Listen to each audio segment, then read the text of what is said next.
Hey there everyone, this is Michael Dougal. I review nootropics and I'm going to share my experience using Solank as a nootropic supplement. This is what the dropper looks like. People often will take like 2 to 4 drops per day depending on what sort of benefit they're hoping to get from it. And what had intrigued me about this nootropic supplement is that it had recently become very popular around helping with productivity and also at the same time decreasing levels of anxiety. And I'm happy and surprised to say that this nootropic actually does something, and it's probably one of the better nootropics of the many that have been become more popular within the past 5 or so years. I've personally been using nootropics over 10 years. I started off with Piracetam. I got introduced to the adaptogens and the mushrooms. And so these days, it's pretty hard to find something new to introduce to my nootropic stack that actually does something. So when I see a newer nootropic released to the scene, I subconsciously just disqualify it and figure, okay, this nootropic is probably not going to be popular in a year. It's just that it's new and people want the newer nootropic. But I found a lot of unique properties and benefits with using Solank. Like for one, it actually does reduce anxiety in many different ways.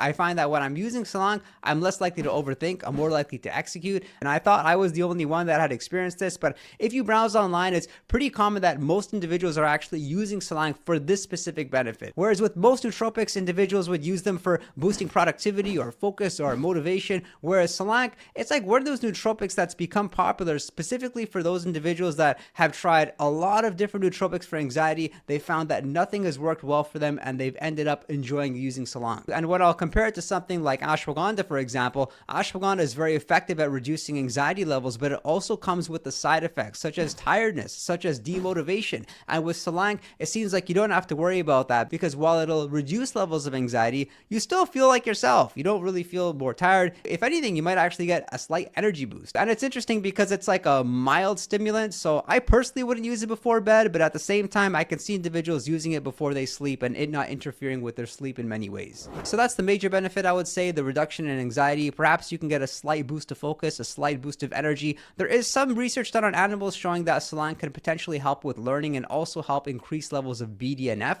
brain-derived neurotrophic factor, and an increase in BDNF levels potentially makes it more likely that you can form new brain cells, can potentially make you smarter, and be able to address those more complex problems and complex issues with a bit more ease. At the same time, there's many reasons why individuals actually wouldn't use Solank. For one, we don't have much research showing how effective it can be long-term. Also, when you browse anecdotes online, you'll find that it's pretty common that people notice the benefits of Solank on day one, but once they continue to use it, even after a few days, they stop noticing the effects working. And I can personally say that's been my experience. I find that the benefits on day 2 would be similar to using it on day 1, but that's something which does concern me a little bit because I definitely don't want to set myself up to using a nootropic and then getting off of it and potentially experiencing withdrawals. Let's also look at the practicality of using it. Most commonly, you're going to find Solank